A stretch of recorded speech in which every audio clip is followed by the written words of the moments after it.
మీరు అన్నట్లు అక్కడ రూల్స్ కమిటీ ఏకగ్రీవంగా అంగీకరించినప్పటికీ కూడా అక్కడ ఏఐయుడిఎఫ్ పార్టీ కొంత అబ్జెక్షన్ చెప్తున్న సందర్భం. అయితే రచనారెడ్డి గారు ఇక్కడ ఒకసారి వాటి గురించి మనం మాట్లాడుకుందాం. అంటే 89 years old Assam Muslim marriages and diverse registration act 1935 ఎలా అర్థం చేసుకోవాలి దాన్ని? అంటే ఇప్పుడు కొత్తగా ఏం చెప్తున్నట్టుగా మనం అర్థం చేసుకోవాలి? ఇప్పుడు కొత్తగా ఒక యూనిఫామ్ సివిల్ కోడ్ అనేది సార్, ఇది మంచిగా చెడుగా అనేది కాదు. ఇది అందరూ ఒకటే తాటి మీదకి వచ్చి అందరికి ట్రాన్స్పరెంట్ గా పెళ్లిళ్ళు ఇలా జరుగుతాయి, విడాకులు ఇలా జరుగుతాయి. విడాకులు జరిగితే భార్యకైనా పిల్లలకైనా ఇది రావాలి. ప్రాపర్టీ డిస్ట్రిబ్యూషన్ అయితే ప్రాపర్టీ ఇలాగా డిస్ట్రిబ్యూట్ కావాలి. దాంట్లో కూడా ఈక్వాలిటీ పాటించాలి. అంటే కొడుకులు కూతుర్లు అనే వివక్ష చూపెట్టొద్దు. సో ఇక్కడ ఆబ్వియస్ గా హిందూ అయినా కూడా వచ్చేస్తున్నాడు కదా, అందరూ వచ్చేస్తారు సార్. నేను రామ్మోహన్ రావు గారు చెప్పిన దాంతోనే నేను కంప్లీట్ ఏకీభవిస్తున్నాను. హిందువులు శుద్ధ పూసలేం కాదు, మనకు మస్తు ప్రాబ్లమ్స్ ఉండే. కానీ నేను ఇంకోళ్ళు అది నోటీస్ చేస్తలేను అనంటే గాని మన పెద్దరికం ఏంటంటే, అంటే హిందువుల పెద్దరికం ఏంటంటే, హిందువులు వాళ్ళు చేసిన తప్పుని వాళ్ళు ఇంట్రోస్పెక్ట్ చేసుకొని ఈ తప్పుని సరిదిద్దాలని అనుకున్నారు. ఆ రోజు రాజా రామ్మోహన్ రాయ్ లేకపోతే ఇంకా సతీ ఆడవాళ్ళని ఆడపిల్లలను ఇష్టం వచ్చినా కష్టం వచ్చినా అదే మంటలోకి సంఘ సంస్కర్తలు వచ్చారు, మనకు రిఫార్మ్స్ తీసుకొచ్చారు. మనం వాటిని ఇన్కల్కేట్ చేసుకోగలిగాం. రిఫార్మ్స్ ని ఒప్పుకున్నాం అంటే కష్టంతో ఒప్పుకోలేదు. తప్పు జరిగింది, ఈ తప్పుని సరి చేసుకోవాలా అని ఒప్పుకున్నాం.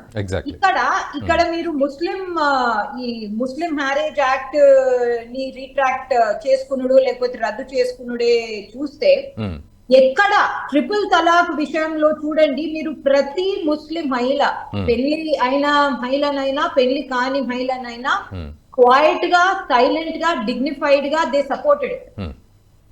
It is the men, the Muslim male politicians who have politicized it. ఎందుకంటే వాళ్ళకుండే హక్కులు వెళ్ళిపోతున్నాయి అని చెప్పేసి, ఫ్రీడమ్ పోతుంది వాళ్ళది, వాళ్ళకున్న హక్కులు. అండ్ అన్ఫార్చునేట్లీ అంటారు, నేను ఫార్చునేట్ ఏం కాదు, అన్ఫార్చునేట్లీ మన దేశంలో ముస్లిం విమెన్ పాలిటిక్స్ లో చాలా తక్కువ ఉన్నారు. అది చేంజ్ కావాలి. నేను హిందూనైనా బీజేపీలో ఉన్నా గానీ బీజేపీ ఎప్పుడు ముస్లిం విమెన్ ని ఎంకరేజ్ చేయకుండా ఎప్పుడు లేదు. సో వాళ్ళకు డైరెక్ట్లీ రిలేటెడ్ ఇష్యూ కాబట్టి వాళ్ళు బయటకు వచ్చి వాళ్ళు మాట్లాడాలి.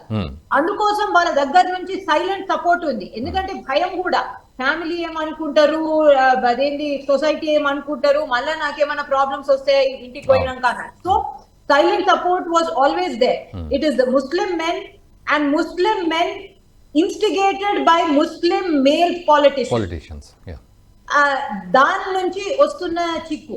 సో ఈ సంస్కరణ అనేది ముస్లిం విమెన్ లో నుంచి, ముస్లిం విమెన్ కి ఎలాగో వచ్చేసింది, కానీ ఈ సంస్కరణ భాగంలో వాళ్ళని బయటకు వచ్చి మాట్లాడేలాగా కూడా మనం చేయాలి. వాళ్ళు యాక్సెప్ట్ చేసిండు, ఇది మా మంచి కోసమే, చాలా మంచి జరిగింది అని చాలా మంది బాహాటంగా చెప్తారు.